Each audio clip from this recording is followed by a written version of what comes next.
Hello, friends. Welcome back to my channel Market Potential and wish you all a very Merry Christmas. So, today in this video, we are going to discuss about a new topic that is how to exit the trade. पिछले कई सारे videos में हमने breakout strategy, range consolidation में अगर कोई stock है चल रहा है तो उसमें किस तरीके से ट्रेड करें, स्टॉप लॉसेस किस तरीके से मैनेज करें, ये सब चीज़ों के बारे में हमने डिस्कस किया. अभी ये वीडियो में हम ये डिस्कस करने वाले हैं कि अगर हमने ट्रेड ले लिया है तो उसको एग्ज़िट किस तरीके से करें. अब सबसे पहले जब भी एग्ज़िट करने से पहले हम ट्रेड में एंट्री की बात कर लेते हैं. जब भी हम ट्रेड में एंट्री करते हैं तो किस तरीके से क्या क्या चीज़ें देखनी चाहिए. फर्स्ट ऑफ ऑल हमें पहले ये देखना चाहिए कि अगर हम सपोज लेट्स से कोई टाइम फ्रेम में हम ट्रेड कर रहे हैं 15 मिनट्स या लेट्स से 5 मिनट्स, तो पहले हमको 2-3 दिन का उसमें पहले का चार्ट देखना है, पास्ट चार्ट देखना है कि 2-3 दिन पहले के चार्ट में उसी ट्रेड में कौन सा ऐसा पॉइंट है जहाँ पे मार्केट चल रहा है, कौन सा ऐसा पॉइंट है जहाँ पे डिमांड और सप्लाई हाई है. और लेट्स एज्यूम कि कोई स्टॉक मार्केट में 100 रुपीज़ से फॉल हुआ है. अब मार्केट जब यहाँ पे कंसोलिडेट करके या डब्ल्यू पैटर्न बनाकर ऊपर की तरफ जा रहा है तो हमने ये डिसाइड किया कि अगर मार्केट 100 रुपीज़ को क्रॉस करता है या जब 100 रुपीज़ के आसपास जब मार्केट आता है तो हम यहाँ पे 1:2 का टारगेट लगा के ऊपर की तरफ यहाँ पे ट्रेड लेंगे. दैट मीन्स 100 रुपीज़ का 1:2 का टारगेट लगा के, इसका मतलब एसएल हमने डिसाइड किया 10 रुपीज़ और टारगेट यहाँ पे डिसाइड किया प्लस 20 रुपीज़. दैट मीन्स 120 हमारा टारगेट हुआ और 90 रुपीज़ हमारा एसएल हुआ. अभी हमें ये देखना है यहाँ पे कि हमने यहाँ पे एसएल तो लगा लिया, टारगेट भी डिसाइड कर लिया, लेकिन मार्केट ने लेट्स से इसी पॉइंट, ये जो एरिया है जहाँ से मार्केट ने एग्रेसिवली यहाँ पे फॉलिंग देखने को मिली है, वो अगर मार्केट ने क्रॉस किया तो हमारा टारगेट हिट हो जाएगा. और अगर हम मार्केट ने फिर से यहाँ पर नीचे की तरफ बेंड होना स्टार्ट किया तो हमारा एसएल हिट हो जाएगा. तो हमें ये सब चीज़ें 1:2 1:3 इन सब टारगेट को एज्यूम करने से पहले हमें ये देखना है कि मार्केट ने ये 100 रुपीज़ या ये वाले एरिया को कितनी बार मार्केट यहाँ से फॉल हुआ है, एग्रेसिवली यहाँ पे सेलिंग देखने को मिली है. क्योंकि अगर मार्केट यहाँ पे 1 या 2 टाइम हिट हुआ है 100 रुपीज़ पे तो हो सकता है हमें ये 1:2 का भी टारगेट अचीव ना हो. ये भी अचीवेबल नहीं है अगर मार्केट ने 1 या 2 बार ही यहाँ से रेजिस्टेंस लिया है. मार्केट रेजिस्टेंस को हमेशा रिस्पेक्ट करेगा.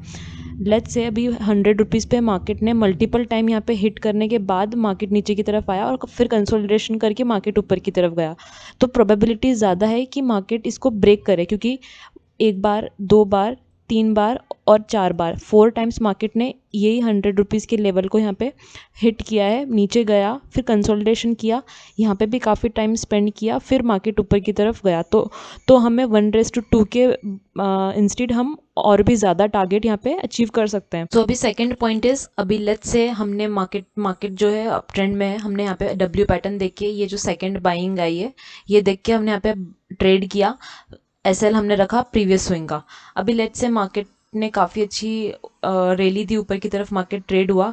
अभी जब मॉर्निंग का टाइम होता है तो मार्केट 9:30 टू 10:30 11:30 तक मार्केट में अच्छा खासा मोमेंटम होता है. 12 से 1 बजे तक मार्केट में थोड़ा कंसोलिडेशन होता है, मार्केट थोड़ा सा टाइमिंग करता है. फिर 2 बजे के बाद हमें वापस से मोमेंटम देखने को मिलता है. तो अभी लेट्स से मॉर्निंग की ये ट्रेड में हम बैठे रहे यहाँ पे, मार्केट ने अच्छी खासी रैली भी दी. अब जब धीरे धीरे मार्केट का टाइमिंग क्लोज होने का टाइम होता है तो हमें यहाँ पे एग्जिट किस तरीके से करना चाहिए. नॉट इवन अगर मार्केट क्लोज हो रहा है तभी भी, या फिर जब हम इन्वेस्टमेंट के लिए कोई स्टॉक बाय कर रहे हैं तभी भी अगर हमें मार्केट में कोई भी स्टॉक में से एग्जिट होना है तो किस तरीके से हम एग्जिट हो सकते हैं. कंटिन्यूसली हमें यहाँ पे अपर स्विंग्स यहाँ पे देखने को मिल रहे हैं. मार्केट ने एक भी बार पिछला स्विंग को ब्रेक नहीं किया है. अभी लेट्स से मार्केट में यहाँ पे धीरे धीरे कंटिन्यूसली मार्केट में यहाँ पे एक रेजिस्टेंस यहाँ पे हमें देखने को मिल रहा है जहाँ पे मार्केट इसको ब्रेक नहीं कर पा रहा है. Let's say first is consolidation, जो मैंने आपको ऑलरेडी एक ब्रेकआउट स्ट्रैटेजी का मैंने वीडियो बना के रखा है, वो जाके आप देख सकते हो यहाँ पे किस तरीके से इसको हम ट्रेड कर सकते हैं. अगर मार्केट यहाँ पे नीचे की तरफ ज़्यादा कंसोलिडेट कर रहा है तो इस प्रोबेबिलिटी है कि मार्केट में हमें ये जो प्रॉफिट्स हमें मिले हैं वहाँ पे हमें it's better that we book the profits now. और अगर लेट्स से मार्केट में ये इतना रैली होने के बाद लेट्स से मार्केट या फिर दूसरा strategy, if not breakout strategy, तो मार्केट कंटिन्यूसली लोअर स्विंग्स बनाते जा रहा है। लोअर स्विंग्स में हमारा जो एसएल है, ये हमारा एसएल इधर ही हिट हुआ। जब मार्केट ने इसको ब्रेक किया तो हमें इधर ही निकलना है। तो पहले हमें एक बार तो निकलना चाहिए। अगर मार्केट फिर से ऊपर की तरफ कंसोलिडेट करके जा रहा है तो हम बाद में देखेंगे स्टॉक में, फिर से हम एंट्री लेंगे। लेकिन फर्स्ट टाइम अगर एसएल हिट हुआ तो we should get out of this trade. Now let's see in practically कि हम चार्ट में इसको किस तरीके से ट्रेड कर सकते हैं। इससे I have remembered recently trade off mine. I have experienced a trade off mine in this stock, that is siemens. तो इसी के बारे में हम डिस्कस कर लेते हैं। अगर हम सीमेंस का पिछले का चार्ट देखें तो siemens is doing quite well here. This is the daily chart I am discussing on. तो यहाँ पे अगर हम देखें तो सीमेंस जून 2024 से तो अभी तक दिसंबर 2024 तक ये एक ही रेंज में मार्केट ट्रेड कर रहा है। यहाँ पे सीमेंस ने फर्स्ट टाइम 8000 के लेवल को हिट किया। जब से इसका ये रेजिस्टेंस पे मार्केट कंटिन्यूसली हिट कर रहा है 8000 का लेवल। यहाँ से मार्केट ने टाइम स्पेंड करके मार्केट नीचे की तरफ आया। अब जब अगर हम ये देखें कि मार्केट ने इसको हिट करने से पहले यहाँ पे स्विंग, यहाँ पे मार्केट ने सपोर्ट लिया था, दैट इज 6650 रुपीज़ पे मार्केट ने सपोर्ट लिया था। तो जब मार्केट यहाँ पे आया और हमें जब मार्केट में यहाँ पे बुलिश कैंडल देखने को मिली है तो हम यहीं पर ही हमारी ट्रेड ले सकते थे। स्टॉप लॉस हम लगाते इसी स्विंग का, पिछले प्रीवियस स्विंग का हम ऐसे लगाते हैं। हालांकि मार्केट ने हमको काफ़ी टाइम तक यहाँ पे वेट करवाया, लेकिन मार्केट ने हमारे एसएल को हिट नहीं किया काफ़ी टाइम तक। 2-3 महीने से मार्केट ने हमें यहाँ पे वेट करवाया और हमारा फर्स्ट टारगेट, ये वाला जो रेजिस्टेंस था वही हमारा फर्स्ट टारगेट होता। सो द थिंग इज़ यहाँ पे कि लेट्स से अभी जैसे मैंने आपको बताया था कि 100 रुपीज़ पे जब मार्केट ट्रेड कर रहा है, तो जब मार्केट वापस से इसी रेजिस्टेंस पर आता है यहाँ पे, तो हम यहाँ पे ब्रेकआउट एज्यूम नहीं कर सकते कि मार्केट 8000 के लेवल को फर्स्ट टाइम में ही ब्रेक करेगा। तो हमें यही देखना है कि पिछले पास्ट चार्ट पे सीमेंस ने क्या किया है। यहाँ पे अगर हम देखें तो मार्केट सीमेंस ने फर्स्ट टाइम में इसको ब्रेक नहीं किया है। इनफैक्ट इसने काफ़ी टाइम तक कंसोलिडेट करने के बाद नीचे की तरफ ब्रेक किया है। तो हम ये एज्यूम नहीं कर सकते कि मार्केट फर्स्ट टाइम जब यहाँ पर आएगा तो इसको ब्रेक करेगा, और वो भी ऐसे डायरेक्ट वे में।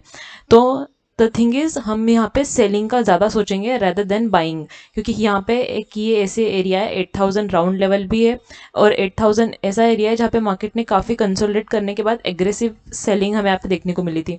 तो जब मार्केट यहाँ पे डायरेक्ट हमें यहाँ पे मोमेंटम में देखने को मिला, यहाँ पे जिसने बाइंग किया होगा, हम जैसे लोगों ने, आप जैसे लोगों ने यहाँ पे, जैसे मैंने बताया, हम यहाँ पे बाइंग कर सकते हैं। तो जब जिन लोगों ने यहाँ पे बाइंग कर रखा है उनको जब मार्केट यहाँ तक आया तो उनको काफ़ी अच्छा प्रॉफिट हो चुका है।